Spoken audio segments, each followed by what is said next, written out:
മാസപ്പടി കേസിൽ അന്വേഷണം പിടിമുറുക്കി ഇഡി. മുഖ്യമന്ത്രിയുടെ മകൾ വീണയെ ഇഡി ചോദ്യം ചെയ്യും. CMRL MD ശശിധരൻ കർത്തയുടെ വീട്ടിൽ നിന്നും കമ്പ്യൂട്ടറുകളിലെയും ലാപ്ടോപ്പുകളിലെയും വിവരങ്ങൾ ഇഡി ശേഖരിച്ചിരുന്നു. കൂടുതൽ വിവരങ്ങളുമായി ജിജീഷ് കരുണാകരൻ കൂടി ചേർന്നുണ്ട്. ജിജീഷ്, വളരെ ശക്തമായൊരു അന്വേഷണത്തിലേക്കാണ് ഇഡി കടക്കുന്നത്. ഒരുപക്ഷെ ഇനി വീണയെ എപ്പോഴായിരിക്കും ചോദ്യം ചെയ്യുക, അല്ലെങ്കിൽ ഇനിയുള്ള നടപടികൾ എപ്പോഴാകും ഉണ്ടാവുക എന്നതാണ് മറ്റൊരു ചോദ്യം.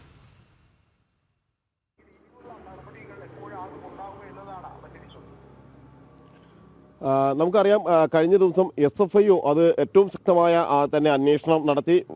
വളരെ വിശദമായ ഒരു അന്വേഷണത്തിന് ശേഷം വീണ വിജയനെ പ്രതി ചേർത്തുകൊണ്ട് തന്നെയാണ് SFIO മുന്നോട്ട് പോകുന്നത്. അതുമായി ബന്ധപ്പെട്ട റിപ്പോർട്ട് തയ്യാറാക്കിയിരിക്കുന്നത്. അതേ ഘട്ടത്തിൽ തന്നെയാണ് എൻഫോഴ്സ്മെന്റ് ഡയറക്ടറേറ്റ് കൂടി കൂടുതൽ പിടിമുറുക്കുന്നു ഈ കേസുമായി ബന്ധപ്പെട്ട്, മാസപ്പടി കേസുമായി ബന്ധപ്പെട്ട് എന്ന് വ്യക്തമാകുന്നത്. കാരണം നേരത്തെ തന്നെ ഈ കേസിൽ നിരവധി പരിശോധനകൾ എൻഫോഴ്സ്മെന്റ് ഡയറക്ടറേറ്റ് നടത്തിയിരുന്നു. പ്രത്യേകിച്ച് കർത്തയുടെ വീട്ടിൽ വലിയ തോതിൽ തന്നെയുള്ള റെയ്ഡുകൾ നടന്നു. അവിടെ നിന്ന് ഡിജിറ്റൽ തെളിവുകൾ അടക്കം അന്വേഷണ സംഘം ശേഖരിച്ചിരുന്നു. ആ ഡിജിറ്റൽ തെളിവുകളുടെ പരിശോധനകൾ പൂർത്തിയാക്കി.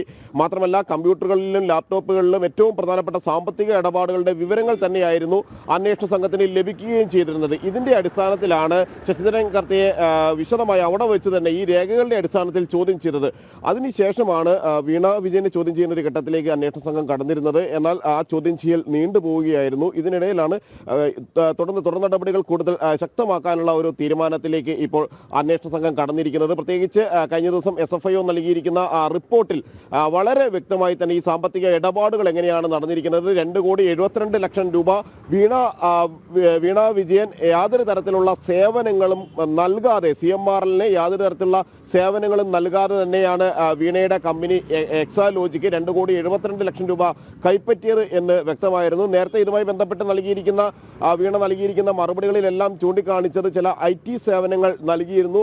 IT അനുബന്ധ സേവനങ്ങളുടെ പേരിലാണ് ഈ ഒരു പണം തങ്ങൾക്ക് കൃത്യമായി തന്നെ ലഭിച്ചിരുന്നത് എന്ന കാര്യമാണ്. എന്നാൽ SFIOയുടെ വിശദമായ അന്വേഷണത്തിൽ യാതൊരു തരത്തിലുള്ള സേവനങ്ങളും കൈമാറിയിട്ടില്ല എന്നുകൂടി വ്യക്തമായിരുന്നു. മാത്രമല്ല, വലിയ ഒരു സാമ്പത്തിക തട്ടിപ്പും ക്രമക്കേടുമാണ് CMRL നടത്തിയത് എന്നുകൂടി അന്വേഷണ സംഘം SFIO കണ്ടെത്തി. അവിടെ 182 കോടി രൂപയുടെ വലിയ ക്രമക്കേടാണ്, തിരിമറിയാണ് നടത്തിയിട്ടുള്ളത്. ക്രമക്കേടാണ്. തെറ്റായ കണക്കുകൾ കാണിക്കുകയായിരുന്നു. ഊതിപ്പെരിപ്പിച്ച കണക്കുകൾ വച്ചുകൊണ്ടായിരുന്നു അവരുടെ ഇടപാടുകളെല്ലാം തന്നെ. മാലിന്യ നീക്കത്തിന്റെ പേരിൽ അടക്കം വലിയ ഒരു തുക മാറ്റിവെക്കുകയും ചെയ്തിട്ടുണ്ട്. മാത്രമല്ല, ബന്ധുക്കളുടെ പേരിൽ നിരവധി കമ്പനികൾ രൂപീകരിക്കുന്നു. അതിന്റെ ഡയറക്ടർ ബോർഡിലേക്ക് സ്വന്തക്കാരെ ആയ ആളുകളെ തന്നെ വെക്കുന്നു. അവിടെ മറ്റ് പല പേരുകളിൽ അവർക്ക് പണം കൈമാറുന്നു. അങ്ങനെ സാമ്പത്തിക ഇടപാടുകൾ, പുറത്തേക്ക് ഇൻകം ടാക്സ് വെട്ടിക്കുക, നികുതി വെട്ടിപ്പ് നടത്തുക. ഒപ്പം തന്നെയാണ് ഈ 182 കോടിയോളം രൂപ കണക്കിൽ കാണിക്കാത്ത പണം രാഷ്ട്രീയ നേതാക്കൾക്കടക്കം മാസപ്പടിയായി കൈമാറി എന്നതിന്റെ വിവരങ്ങൾ കൂടി ലഭിക്കുന്നത്. അതുകൊണ്ട് തന്നെ SFIOയിൽ നിന്ന് ലഭിക്കുന്ന വിവരങ്ങൾ കൂടി ഉൾപ്പെടുത്തിയായിരിക്കും എൻഫോഴ്സ്മെന്റ് ഡയറക്ടറേറ്റിന്റെ അന്വേഷണം മുന്നോട്ട് പോവുക. SFIOയ്ക്ക് നിലവിൽ കേസിൽ ലഭിച്ചിരിക്കുന്ന തെളിവുകൾ, രേഖകളെല്ലാം തന്നെ എൻഫോഴ്സ്മെന്റ് ഡയറക്ടറേറ്റും ശേഖരിക്കും. ആ രേഖകളുടെ കൂടി അടിസ്ഥാനത്തിൽ മുന്നോട്ട് പോകും. അവിടെയാണ് ഏറ്റവും നിർണായകമായ ഒരു ചോദ്യം ചെയ്യലിലേക്ക് എൻഫോഴ്സ്മെന്റ് ഡയറക്ടറേറ്റ് കടക്കുന്നത്. ആ ചോദ്യം ചെയ്യലിന് ശേഷമായിരിക്കും തുടർ നീക്കങ്ങൾ എൻഫോഴ്സ്മെന്റ് ഡയറക്ടറേറ്റിന്റെ ഭാഗത്തു നിന്നും ഉണ്ടാകുക. സ്വാഭാവികമായും ഇതിൽ കള്ളപ്പണ ഇടപാടുകൾ നടന്നിട്ടുണ്ടോ, ഏറ്റവും മുഴുവനായും തന്നെയുള്ള സാമ്പത്തിക ഇടപാടുകളുടെ കാര്യങ്ങളായിരുന്നു SFIO അന്വേഷിച്ചിരുന്നത് എങ്കിൽ അതിൽ നിന്ന് വ്യത്യസ്തമായി ഇതിലെ കള്ളപ്പണ ഇടപാടുകൾ കേന്ദ്രീകരിച്ചുകൊണ്ടാണ് പ്രധാനമായും എൻഫോഴ്സ്മെന്റ് ഡയറക്ടറേറ്റിന്റെ അന്വേഷണം പോകുന്നത്.